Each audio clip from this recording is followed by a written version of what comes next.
감사합니다.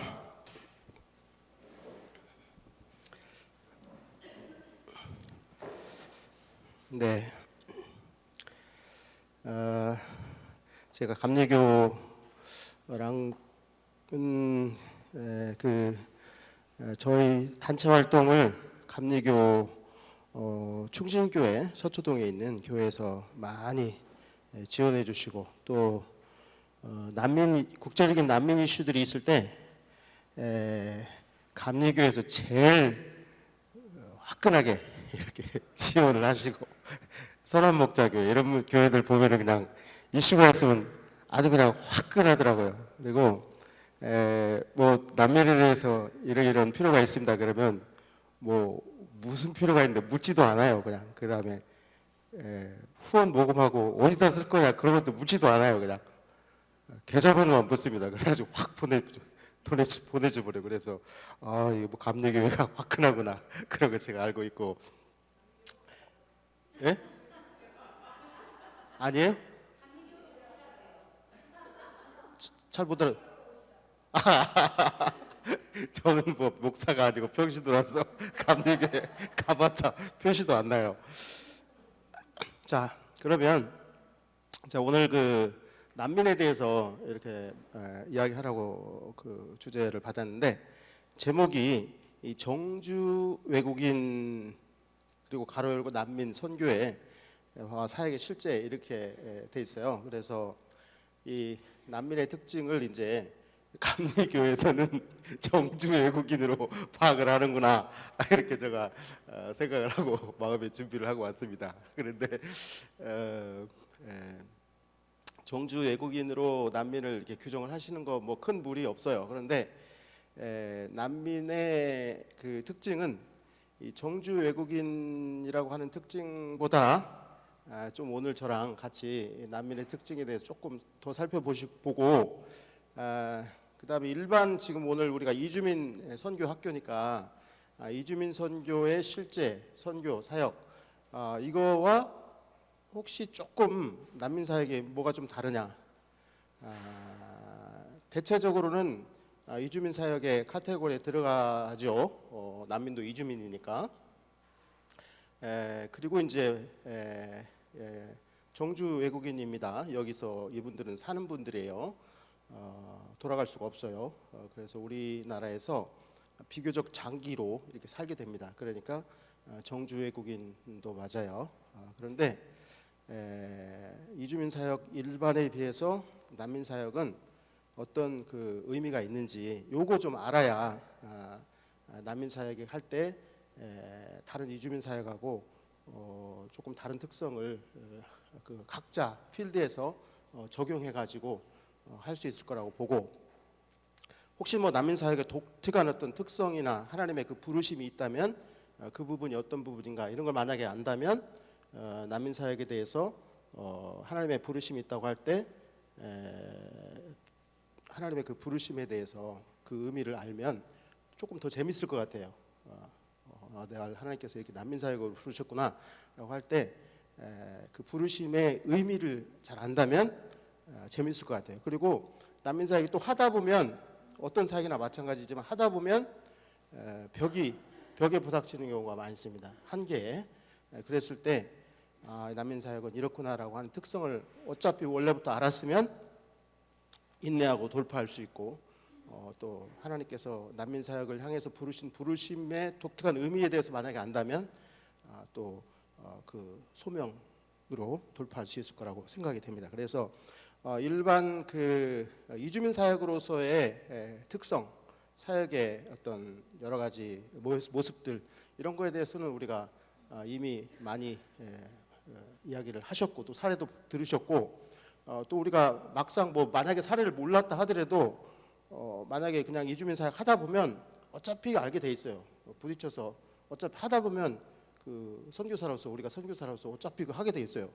뭐 불쌍한 사람들, 가난한 사람들, 또 뭐 나그네들 오면 뭐 그냥 밥도 해주게 돼 있고 어차피 다 해주게 돼 있습니다. 그냥 자연스럽게 우리 안에 그 입력이 돼 있어요. 뭘 해야 되는지. 근데 난민 사역 안에 독특하게 하나님께서 갖고 계신 코드를 만약에 아신다면은 요 이주민 사역 하시면서 조금 응용할 수 있지 않을까 이렇게 생각이 돼서 특별히 난민의 특성과 그다음에 난민 사역의 의미, 난민에 대한 하나님의 부르심 그런 부분을 중심으로 사역을 좀 소개를 드리겠습니다.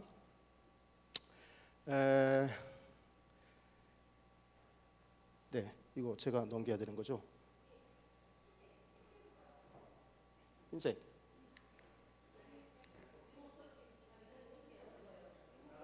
이거. 네. 오케이. 네. 여기다. 그 1880 몇 년도에 태어나가지고 1975년에 돌아가신 역사학자 토인비라는 분이 있어요. 이분이 좀 희한한 얘기를 하고 돌아가셨어요.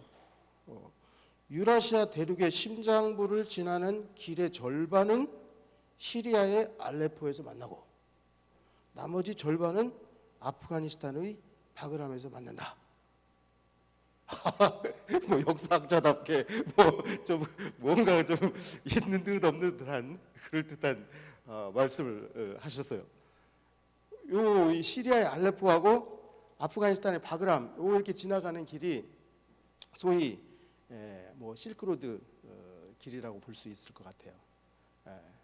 유럽과 아시아와 유럽을 잇는 이 길의 절반이 우선 시리아의 알레포에서 만든다는 거예요. 그 다음에 나머지 절반은 아프가니스탄의 바그람에서 만든다는 거예요. 근데 바그람 우리가 좀 최근에 들어봤잖아요, 그죠? 아프가니스탄에서 이 한국 기지가 있었고 군 기지가 있었고 미군 기지가 있었고 그래서 391명의 아프가니스탄 난민들이 거기서 최근에 작년에 8월에 우리나라에 왔어요. 거기에요. 아프가니스탄 바그람이 카불 옆에예요. 그 다음에 2010년에 우리가 튀니지에서 아랍의 봄이 일어나면서 이슬람 세계 전체가 막 흔들리는 일이 있었어요. 그래가지고 아랍의 봄이 튀니지에서부터 시작해서 리비아로, 이집트로, 그 다음에 시리아로, 그 다음에 예멘으로 해가지고 아랍 세계 전체를 막 흔들었는데요. 622년 무하마드가 이슬람을 창립한 이래 한 번도 이렇게 이슬람 세계가 자기들이 막 이 서방 세계를 침공하고 무너뜨리기는 했지만 한 번도 지네들이 막 흔들려가지고 이렇게 동요된 적이 한 번도 없었어요. 우리는 이런 일이 일어날 거라고 생각도 못했어요. 생각도 못했어요. 근데 이런 일이 한마디로 갑자기 일어났어요. 그리고 그로부터 10년 전에 2001년에 9.11이라고 하는 또 굉장히 이상한 일이 이 역사상에 있었는데 우리는 막 새천년을 맞겠다고 희망에 부풀어서 이렇게 천년을 맞았는데 갑자기 막 무역센터 쌍둥이 빌딩을 무슨 막 비행기로 막 들이받아버리는 이런 뭐 충격적인 일이 2001년에 있었어요. 그것 때문에 바로 아까 얘기했던 그 바그람에서 온 요 사람들이 살고 있었던 아프가니스탄에서 전쟁이 있었고요. 고기가 흔들리기 시작하면서 아프가니스탄, 그 다음에 이란, 터키 이렇게 해서 그쪽으로 막 가는 난민들의 하이웨이가 만들어졌습니다. 아프가니스탄에서부터. 이것도 우리가 생각할 수 없었던 일이에요. 사람이 생각할 수 없었던 일이에요. 굉장히 충격적이고 마음 아픈 일인데 동시에 뭔가 희한하고 놀라운 일이었어요. 그래가지고 요게 쭉 난민들이 그 길을 따라서 움직이는 일이 2001년도, 2000년대가 들어서면서 오기 시작했어요. 주로 이동한 난민들이 페르시아 말, 이란 말을 하는 난민들이었습니다. 아프가니스탄 안에서도 하자라라고 하는 이란 말을 하는 그런 난민들이었어요. 그 난민들이 옆에 이란을 통해서 터키를 통해서 레스보스 지중해를 통해서 유럽으로 가려고 막 이렇게 움직이기 시작했어요. 우리 생각도 못했던 일이에요. 그로부터 10년이 지난 뒤에 북아프리카의 튀니지, 어거스틴이 살던 곳이에요. 거기서부터 난민들이 아랍의 봄이 발생하기 시작하면서 이제 반대로 이쪽에서부터 아랍 세계 전체가 흔들리면서 리비아로, 이집트로, 시리아로, 예멘으로 막 땅이 흔들리기 시작했어요. 그러면서 난민들이 또 나오기 시작했습니다. 근데 난민은 유사 일에 계속 있었어요. 사람은 하여튼 태어나서부터 싸웠어요. 그래가지고 계속 싸웠어요. 사람 생긴 뒤에부터 싸웠어요. 그래가지고 싸우고 나면 얻어 터진 놈이 난민이야. 그래서 난민은 계속 있었어요. 유사 일에. 근데 뭐 최근에 와서 아프가니스탄에서 전쟁도 있었고 아랍에서 진동이 있었다. 그게 무슨 의미가 있어요? 그런데 그냥 싸웠다는 정도에서 끝난 게 아니라 이 난민들 안에서 놀라운 일들이 일어나는 거예요. 이 난민들이 주님께로 나오는 거예요. 주님께로. 그런데 이 난민들은 무슬림들이었어요. 페르시아 말을 하는 무슬림들, 아랍어를 하는 무슬림들이에요. 무슬림들이에요. 무슬림들이 난민들 안에서 주님께 나오는 일들이 2001년에 페르시아계 난민들, 2010년 아랍의 봄부터 아랍어를 쓰는 난민들이 주님께 나오기 시작했다는 거예요. 여기 선교사님들이시니까 아시잖아요. 우리가 선교지에 가면 현지인들을 선교하기도 눈치 보여요. 예? 그래가지고 말하기가 좀 어려워. 자꾸 선교하면 당국에서 와가지고 경찰이 와가지고 뭐 하셔? 그런단 말이에요. 잡아가고 못하게 하고. 그런데 거기서 그 나라 사람들한테 전도하는 건 고사하고 다른 나라에서 온 난민들한테 만약에 전도를 하면 이거 뭐 간첩하냐? 그러면서 잡혀가요. 네. 그래서 선교사들이 제일 안 하는 게 난민 사역이에요. 네. 저는 1994년부터 외국인 노동자 사역을 하고 조선족 사역을 하고 중국에 가서 탈북자 사역을 하고 그리고 이제 99년부터 지금 외국인 난민 사역을 집중적으로 하고 있는데 중국에 가서도 선교사님들이 탈북자 얘기하면 못해요. 중국에서 중국 사역하기도 바쁜데 그것만 해도 눈치 보이는데 거기서 탈북자를 도와? 선교사들이 거기 살고 있지만 본인도 외국인이기 때문에 할 수가 없어요. 그런데 이 2001년부터 2010년부터 새롭게 일어난 이 난민들의 거대한 물결 앞에서 난민들이 주님께 오는 것을 선교사님들이 보고 특별히 이슬람권에 간 선교사들이 거의 다 난민 사역에 뛰어들었어요. 왜? 자기는 10년 동안 거기 가서 이슬람 사역자로서 무슬림 선교를 해봐도 10년에 5명한테도 복음을 전하기 어려워요. 한 4, 5년은 말 배워야죠. 말 다 배우고 나면 버벅거리죠. 그 다음에 이제 또 복음 전하려니까 뭐 무섭죠.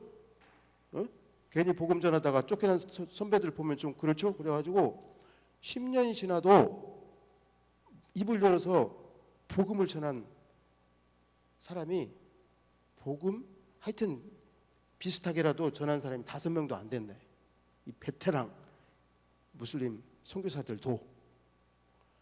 그런데 여기서는 그냥 막 쓸어 담아요. 자기가 말을 안 해도 막 주님께서 막 꿈에 나타나셔가지고 다 말을 이미 전도를 다 하셔가지고 말을 안 하고 그냥 오면 와서 자꾸 왜 자기한테 예수님에 대해서 이야기 안 해줘요? 그러면서 하는 지경이에요. 그러니까 선교사들이 왜 난민 선교를 안 하겠어요?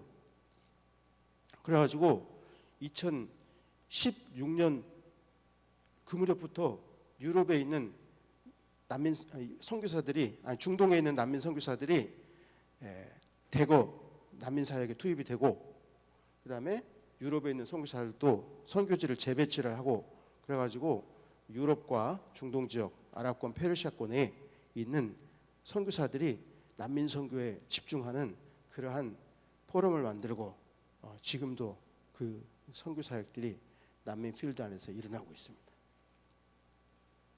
이게 최근에 일어나고 있는 난민 사역의 동향이에요. 그래서 저는 이 시대를 지금 난민의 시대라고 이야기를 하고 있는 거예요. 이 시대가 난민의 시대다. 난민이 많아요. 객관적으로 많이 증가하고 있어요. 숫자적으로. 더 중요한 것은 이들 안에서 뭔가 수상한 일이 일어나고 이들 안에서 주님께 돌아오는 사람들이 놀랍게 증가하고 있다. 한 번도 1400년 특별히 난민 사역은 아주 강력한 아주 강력한 영적 그 안에서 일어나요. 그런데 최근에 우리가 경험한 아주 강력한 영적 진이 공산주의하고 이슬람 세계였어요. 근데 난민 제도, 국제 난민 제도가 만들어지기 시작한 것은 1, 2차 세계대전 이후에 냉전, 자본주의와 공산주의가 부딪혀서 1, 2차 세계대전 열전을 마치고 이데올로기 대립을 하고 있었던 냉전 시대에 대표적인 난민제도 두 가지, 난민협약, 그 다음에 유엔 난민기구 두 개가 이 공산주의, 자본주의의 이데올로기 대립 가운데서 만들어졌어요. 그런데 이건 뭐 간단하게 넘어가면 이때 만들어진 제도가 바로 난민협약하고 유엔 난민기구예요. 근데 난민협약이 정의하고 있는 난민의 정의가 협약난민, 그 다음에 UNHCR이 사용하고 있는 난민 개념이 위임난민, 이 두 가지 개념인데요.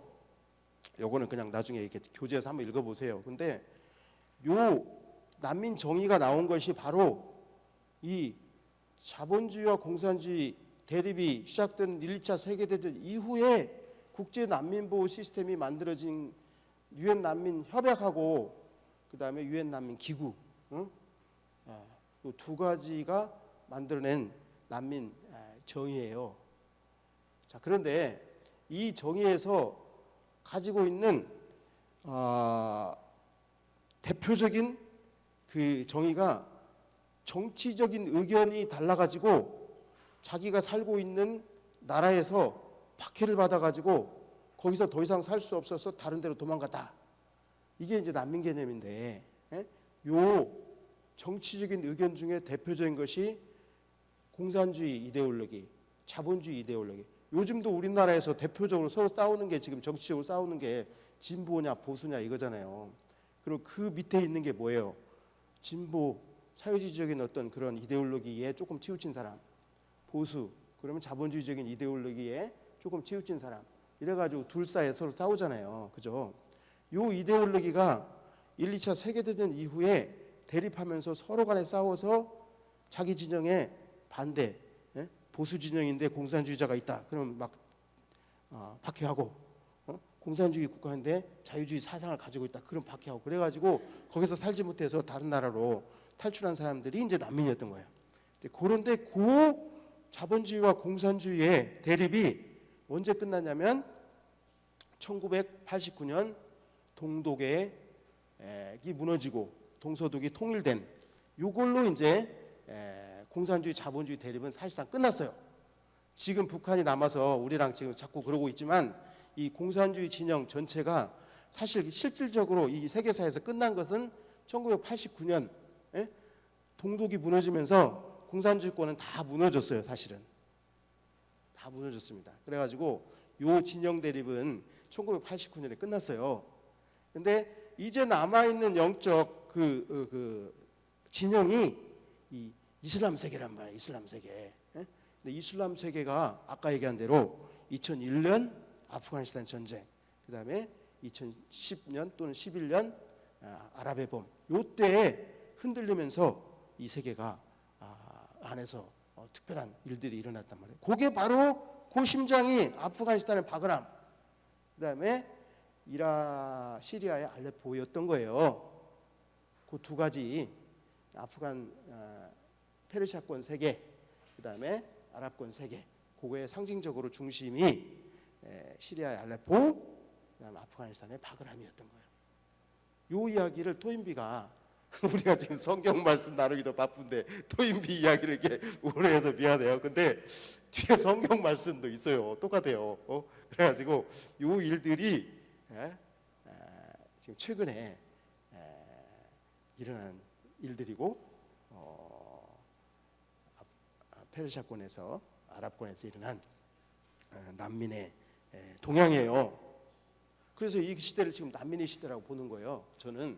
자, 그런데 이 일들이 주로 이 실크로드에서 지중해에서 일어났으니까 우리하고 멀잖아요. 우리는 뭐 상관없어. 우리는 그냥 이게 뭐 이런 일들이 있든지 말든지 우리랑 뭔 상관이 있어요. 근데 놀랍게 이 일에 하나님께서는 우리 대한민국 사람들이 또 참여하기를 원하시는 거예요. 이것도 놀라워요. 난민 사역이 갑자기, 난민 문제가 갑자기 세계사에 지금 중심 무대로 떠오르는 것도 이것도 되게 놀랍고 희한한데, 이 일에 또 대한민국이 중심에 서기를 하나님 원하시는 것도 이것도 이해도 안 되고 좀 신기하고 놀라워요. 근데 우리한테는 뭐 그게 기분 나쁜 일은 아니에요. 하나님께서 이 일을 우리한테 맡기시는 거예요. 이 놀라운 일을. 어떻게? 2018년에 제주도에 예멘 난민들이 500명이 왔어요. 우리한테는 신기하죠. 예멘? 예멘 듣도 보도 못한 나라에서 무슨 제주도에 예멘 500명이 나와? 그래가지고 그냥 보글보글 우리랑 서로 싸웠어요. 예? 근데 이 사람들이 아까 얘기한 시리아의 알레포, 거기랑 이렇게 연결되어 있는 그 그룹이에요. 그 그룹의 대표 중에서, 예? 아랍의 봄에 그 영향을 받은 그 그룹 중에서 남북 분단과 통일 문제를 가진, 예? 공산주의와 자본주의 이데올로기 문제를 가진, 예? 그 그룹이에요. 그 그룹이 2018년에 제주도에 온 거예요. 예? 그러니까 예멘 난민 보면서 자본주의와 공산주의 남북 통일 문제를 우리가 지금 생각하고 하나님께서 이 문제에 대해서 무슨 말씀하시는지를 생각하는 과제를 우리에게 쓱 던지시고, 그다음에 이슬람 세계 안에서 하나님께서 하시는 일, 최근에 이 난민의 시대, 아랍권, 아랍의 봄 이후에 하나님께서 하시는 일을 우리는 뭐 여기서 멀리 떨어져 있으니까 상관없다고 느끼고 있는 우리한테 아니라고, 내가 너희들이 중심에 서기를 원한다고 라고 하면서 던지신 카드가 예멘 난민 카드라니까요. 자, 그 다음에 아직 실과 만났을 때 이제 또 아프가니스탄 바그람에서 사람 끌어다가 우리한테 독 던지신 게 작년에 바그람에서 온 아프가니스탄 난민들이에요. 이 사람들이 다 대표 주자예요. 최근에 아까 얘기한 이 난민의 시대에 페르시아권과 아랍권을 대표하는 대표 주자예요. 그 사람들을 하나님께서 불러가지고 대한민국에 맡기신 거예요. 대한민국의 이 일에 참여하도록 하나님께서 부르신 거예요. 근데 앞으로도 이 난민 사태는요, 그냥 지나간 일이 아니에요. 지나가는 일이 아니고 아랍의 세계에서도 제2, 제3의 아랍 봄, 아랍의 사태가 계속 일어나서 나중에는 진짜 이제 사우디아라비아하고 이란하고 그게 아랍권의 두 맹주예요. 시아파의 맹주가 이란이고 순니파의 맹주가 사우디아라비아인데요. 이들이 또 붙어가지고 이제는 아랍 세계 안에서 지네들끼리 또 싸우는 그런 사태가 앞으로 제2, 제3의 중동 사태로 발전할 것을 지금 기다리고 있어요. 그러면 거기서 또 수많은 난민들이 나오게 돼 있어요. 그 다음에 이제 요즘에 뭐 오늘 보니까 뭐 어제 보니까 뭐 37도 막 그래가지고 6월인데도 너무 덥잖아요. 앞으로 더 더워질 거예요. 그래가지고 이 기후 환경도 아주 그냥 어려워질 거예요. 그러면은 이 환경 난민, 지금 뭐 전쟁이라든가 정치적 박해 이런 것 때문에 난민이 발생하는데 앞으로는 이런 환경 문제 때문에 난민이 발생하고 코로나라 이런 질병 문제 때문에 난민이 발생하고 그래가지고 이 전통적인 난민 개념, 아까 얘기한 협약 난민, 유입 난민 이런 난민 개념을 또 넘어서는 그런 여러 가지 의미의 우리 영적으로 보면 같은 그런 난민들이 발생할 예정입니다. 그래서 앞으로 점점 더 우리 시대는 난민의 시대로 들어간다는 거죠.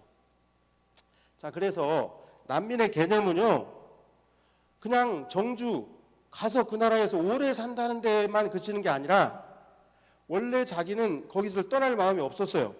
근데 정치적 박해 때문에, 전쟁 때문에, 뭐 또 재난 때문에, 또는 뭐 질병 때문에, 뭐 어쨌든 간에 자기가 원해서 떠난 게 아니에요.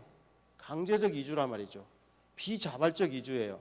그래가지고 떠났는데 보통 자연재해나 뭐 이런 거는 억지로 떠났어도 그 재해가 홍수가 끝나고 그러면 이제 자기 집으로 돌아갈 수 있어요. 근데 전쟁이라든지 정치적 박해라든지 이런 거는 쉽게 잘 끝나지가 않아서 할 수 없이 떠나고 싶지 않아서 떠났는데도 불구하고 돌아가고 싶은데도 불구하고 돌아가지 못하고 이렇게 계속 머무르게 되는 사람들. 그러다 보니까 이제 거기가 제2의 고향이 돼가지고 이제는 뭐 그냥 돌아가지 못하게 되는 이런 형태로 우리나라에 체류하게 되는 사람들이 이 난민입니다. 그래서 이제 협약 난민과 아까 그 1992년에 아니다 1951년에 난민 협약이 있었고요. 우리나라는 1992년에 이 협약에 가입을 했는데 협약 이런 국제 기구 나라의 대표들이 모여가지고 이 난민들을 보호하자라고 하는 그런 난민 협약을 만들고 사인을 했던 이런 이제 그런 국제 법이에요. 그다음에 이렇게 이제 대표들이 모여가지고 이런 기구를 만들어가지고 난민 보호를 합시다라고 하는 이제 그런 기구를 만든 게 유엔 난민 기구인데 요 두 법 난민 협약은 법이고 유엔 난민 기구는 그 유엔 기구인데 고에서 갖고 있는 난민의 정의예요. 그런데 이 유엔 난민 기구가 가지고 있는 정의는 전쟁 난민도 포함하고 있어요. 근데 난민 협약이 가지고 있는 난민 정의에는 전쟁 난민이 포함되어 있지 않은 그게 이제 조금 다른 특징 중에 하나예요. 우리나라에도 이런 난민들이 들어와 있습니다. 우리나라에도 난민이 있어요. 그래서 이제 지금까지 난민 신청한 사람들이 7만 4,600명 정도가 되고 점점 늘어났어요. 숫자가. 그래가지고 2018년, 19년에는 거의 뭐 한 해에 16,000명, 15,000명 이렇게 늘어났다가 2020년, 21년에는 코로나 때문에 좀 줄어들었다가 올해 또 다시 조금씩 늘어나고 있는 그런 상황입니다. 이런 난민들은 해외에서 막 들어와서 우리나라에 난민 보호를 요청하는 사람들도 있고 우리나라에 있었던 외국인들이 돌아갈 때가 됐는데도 자기네 정치적 박해 때문에 전쟁 때문에 돌아갈 수가 없습니다. 돌아가면 위험합니다라고 하면서 날 좀 여기 좀 더 머무르게 해주세요라고 보호를 요청하는 사람들도 있어요. 그래서 뭐 해외에서 막 들어와서 이렇게 난민 신청이 막 되나보다 이건 아니고요. 우리나라에 있는 분들 중에서 난민 신청하는 분들이 또 많이 있습니다. 그래서 이런 난민 신청자가 이 정도 있고요. 그 다음에 이제 그 중에서 아까 얘기한 난민 협약 이게 뭐냐? 620. 제가 좀 눈이 좀 안 보여요. 그래가지고 난민 협약 아이고 난민 협약으로 보호를 받고 있는 사람들이 협약에서 협약 난민으로 인정된 사람들이 여기 가운데쯤 맨 위에 인정이 1,100명, 1,194명 여기 1,194명 여기가 이제 협약 난민으로 인정된 사람들이고 여기가 이제 2,400명 요거는 협약에 의하면 난민이 아닌데 아까 유입 난민 요 정도의 그래가지고 전쟁 지역에서 온 사람 협약에는 전쟁에서 온 사람들은 난민 협약 난민에 정의에 안 들어가요. 그래가지고 그런 사람들은 또 막상 보낼 수가 없어요. 옛날에 우리 예멘 난민들이 난민 아닌데 뭐 인도적 체류 받아가지고 왜 난민 아닌데 우리나라에 이렇게 머무르게 하냐 뭐 그랬잖아요. 근데 이 사람들도 다 준 난민으로서 실제적으로 난민이에요. 그래서 이런 사람들이 한 2,424명 이렇게 우리나라에 지금 머물고 있고요. 그 다음에 이제 출신 국가로 보면 이렇게 여러 나라들이 있습니다. 우리가 볼 때 이런 나라에서는 난민이 오는 게 어느 정도 이해가 간다 이렇게 생각되는 나라도 있고 뭐 이런 나라에서 왜 난민이 오지 이렇게 생각되는 나라도 있을 거예요. 선교사님들 보실 때. 그런데 뭐 나라 자체가 그냥 전체가 다 난민이면 다 난민은 아니고요. 심지어 우리나라에서도 뭐 프랑스나 뭐 캐나다나 이런 데 가서 난민 인정 받은 사람도 있어요. 우리나라에서도. 그래서 개별적으로 사유가 다 다릅니다. 그래서 그러나 전체적으로 어떤 나라가 가지고 있는 일반적인 특징이 있죠. 그래서 지금 최근에 올해는 중국, 우즈베키스탄, 이집트, 미얀마, 나이지리아, 방글라데시, 키르기즈스탄, 파키스탄, 인도, 러시아 뭐 이런 나라들에서 난민 신청을 조금 하고 있습니다. 그리고 난민이 특성이 명확하지도 않은데 이렇게 난민 신청하시는 그런 분들도 있어서 이제 그 혼합 이주, 강제적 이주가 그 난민이라고 그랬는데 자발적인 일반 이주민들, 외국인들 중에서도 이렇게 난민 성격이 결합돼 가지고 이 사람이 진짜 난민인지 그냥 이주민인지 좀 구별이 안 되는 그런 사람들도 많이 있습니다. 자, 우리나라가 이제 난민 제도를 가지고 있어요. 그래서 2013년에 난민법을 만들었습니다. 여러분들이 이제 구체적으로 난민 사역을 하게 되면 그 자세한 내용들도 좀 들여다볼 수 있겠지만 어쨌거나 우리나라가 난민법을 가지고 있다. 이게 굉장히 좀 기억을 해주시면 좋겠고, 그 다음에 아까 얘기한 1951년에 만들어진 난민 협약, 그 협약에 우리가 1992년에 가입을 했어요. 그래서 국제 난민법도 우리가 지금 난민 협약에 가입을 했으니까 가지고 있는 거고, 국내 난민법도 만들어 가지고 2013년에 가지고 있는 거고, 그다음에 유엔 난민 기구도 있어요 우리나라에. 그래서 난민 보호 시스템이 우리나라에 잘 갖춰져 있습니다. 우리가 그 난민 보호를 잘 하지 않는다고 이제 그런 식으로 이제 많이 좀 비난을 받고 있기도 하지만, 그래도 우리나라는 아시아에서 최초의 난민법도 가지고 있고, 그다음에 아시아에서 그나마 난민 보호를 하고 있는 나라가 우리나라밖에 없어요. 아시아에서. 일본도 제도를 비슷하게 가지고는 있지만 일본은 우리보다 형편없습니다. 굉장히 국민들이 보수적이고 그래가지고 난민 보호를 잘 안 합니다. 일부 이제 분들은 일본 같은 나라도 이렇게 보수적으로 하는데 왜 우리가 나서서 난민 보호를 하냐 이렇게 말하는 분들도 있지만, 일본은 상당히 보수적이고 우리나라는 그나마 상당히 그래도 난민 보호를 하고 있는 그런 나라 중에 하나입니다. 자, 마지막으로 우리가 이제 난민의 사명 뭐냐, 난민의 사명이 그거에 대해서 한번 보고 마치겠어요.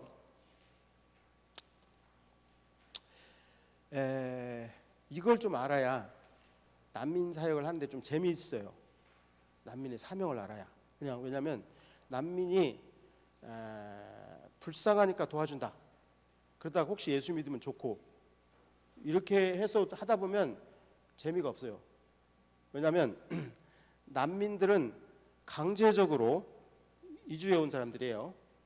그리고 자기 돌아갈 나라가 없어요.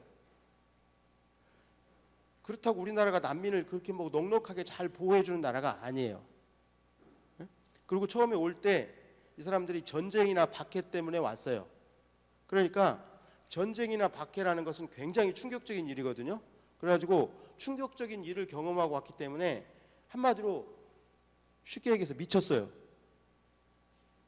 너무 충격적인 일을 봐가지고 사람이 이게 점잖은 말로 하면 트라우마 점잖은 말로 하면 트라우마고 그냥 쉽게 얘기하면 미쳤어. 너무 충격이 있어가지고 자기 가족들도 자기 앞에서 죽고 피를 막 보고 그러면 사람이 이게 제정신이 아니란 말이에요. 그러니까 난민이 이게 제정신이 아니란 말이에요. 우선은 환자예요, 환자. 자, 그런데다가 돌아갈 나라가 없어. 웬만하면 좀 문제가 있으면 말 안 듣고 그러면 야 니네 나라 가 그래 버리면 되는데 돌아갈 나라가 없어요. 돌려보낼 수가 없어. 우리가 돌려보낼 수 없을 뿐만 아니라 우리 출입국 관리 당국도 돌려보낼 수가 없어요. 말을 안 들어도 좀 미친 행동을 해도 돌려보낼 나라가 없어요. 일반 외국인 사역 하다 보면 말 안 들으면 돌려보낼 수가 있으니까 우리 선교사님들 말 안 들으면 에이, 혼나 그러면은 말을 듣는단 말이에요. 그거 막 진짜 말 안 들으면 출입국 관리에다 얘기해가지고 얘 좀 혼내줘 그러면은 혼내준단 말이에요. 돌려보낼 수도 있고 못 돌려보내요. 못 돌려보내. 자, 그러니까 난민 사역 하다 보면은 힘들어. 이렇게 아름다운 사역이 아니에요. 힘들어. 근데 사명감이 없어? 난민 사역에 대해서 주님께서 난민에 대해서 가지고 계신 주님의 마음이 없어? 그러면 힘들지. 힘들어요. 그러니까 그냥 힘든 사역이다 이렇게 좀 아시고 하실 거면 하시면 좋겠어요. 그렇게 무슨 아까 뭐 난민 선교도 일어나고 막 난민 리시다다 그러니까 뭐 있나 봐. 그렇게 하셨다가 나중에 힘들어요. 그러니까 그런데도 불구하고 이 난민에 대해서 가지고 계신 하나님의 이 그 뭔가 그 비전, 마음 이걸 만약에 알면 또 재밌어요. 열매도 있고. 자, 그래서 그걸 제가 말씀드리려고 하는 거예요. 대표적으로 마태복음 24장 7, 8절에서부터 14절에 보면은 이 말세에 세상 끝에 이게 뭔 일이 있을 것입니까? 라고 제자들이 예수님께 물어봤더니 주님께서 뜬금없이 말세에 세상에 처처에 난리와 난리의 소문, 지진, 기근, 전염병 이런 것들이 말세에 올 것이다. 예수님 언제 오실 겁니까? 그때 뭔 일 있을까요? 라고 물었더니 상당히 제가 볼 때 좀 뜬금없는 그런 답이 돌아왔다고 봐요. 주님 오시는데 재난하고 뭔 상관이 있냐고요. 주님이 오시는데 재난하고 뭔 상관이 있냐고 나는 내가 볼 때. 왜 주님이 좀 나이스하게 오시지 재난과 같이 오시냐 이거지. 근데 하여튼 주님이 그렇게 말씀하셨어요. 그래가지고 말씀하시면서 두 가지 의미 있는 말씀하셨는데 그것은 이렇게 내가 오는데 재난이 오는데 그 재난은 산통이다. 산통이다. 마치 주님이 오실 때 마치 새로운 아기가 오실 때 엄마가 산통하는 것처럼 몸을 뒤트는 것처럼 이런 진통과 같이 새로운 아기가 온다.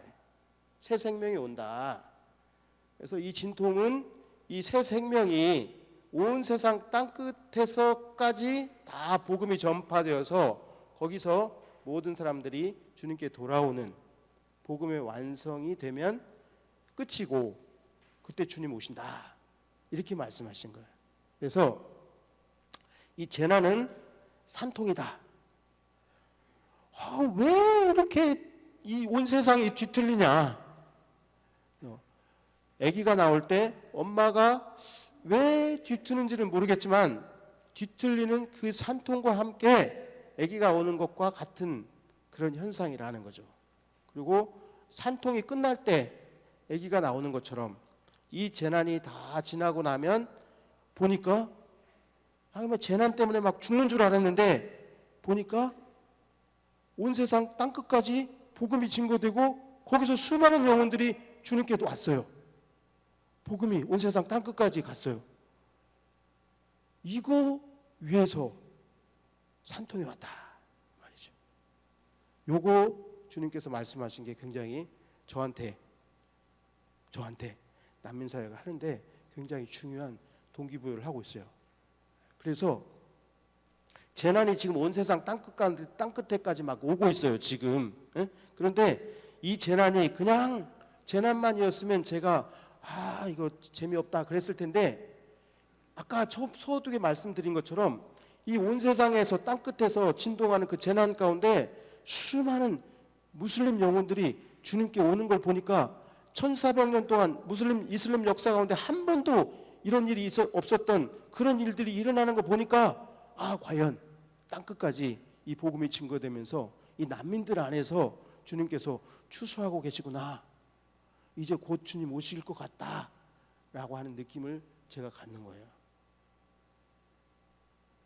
그래가지고 이사야서 66장 18절에서부터 21절에도 보니까 거기도 또 비슷한 얘기가 있어요. 이사야서 66장은 성경 66권의 요한계시록과 거의 비슷한 분위기예요. 이사야서 66장으로 끝나요, 이사야가. 근데 이사야 39장까지가 신약, 40장부터 이게 구약 39장까지가 구약, 그다음에 40장부터 66장까지가 신약과 같은 그런 흐름으로 이사야서가 신기하게 전개가 되는데, 성경이 66권인데 이사야서도 66장이잖아요. 근데 66장에 보면 꼭 요한계시록 같은 필이 나요, 이사야서가. 그런데 거기에 보면 새 하늘과 새 땅도 나와요. 새 하늘과 새 땅도 나오고 예수님의 시온산 강림 장면도 나와요, 이사야 66장에. 근데 그 중간에 희한하게 남면이 나와요. 그 중간에 새 하늘과 새 땅이 오기 전에 난민이 나와요. 그래가지고 왜 난민이 이런 중요한 자리에서 나오냐? 라고 신기해요. 그래서 이사야서 66장을 보니까 난민을 하나님께서 18절에 보면 열방과 열족을 모으리니 때가 이르면 그들이 와서 나의 영광을 볼 것이고, 열방과 열족에서 사람들을 모으는데 하나님께서 모으시는데 그들이 주님의 영광을 볼 것이고, 그들 중에서 도피한 사람들, 난민들을 열방 곧 다시스와 여러 나라들에 보내고 주님의 영광을 알지도 못하고 보지도 못하던 먼 섬들까지 이 난민들을 보내시겠다는 거예요.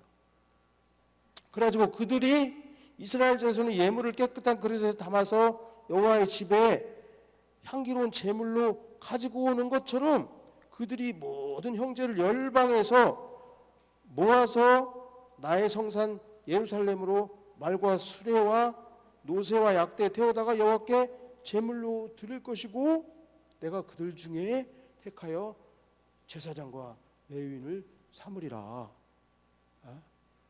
난민들 중에서 주님께서 하나님의 사명자들을 세울 것이다. 이 말씀이 이사야서 66장 이 새하늘과 새 땅이 오는 이 역사의 클라이막스에 일어나고 있단 말이에요. 나오고 있단 말이죠.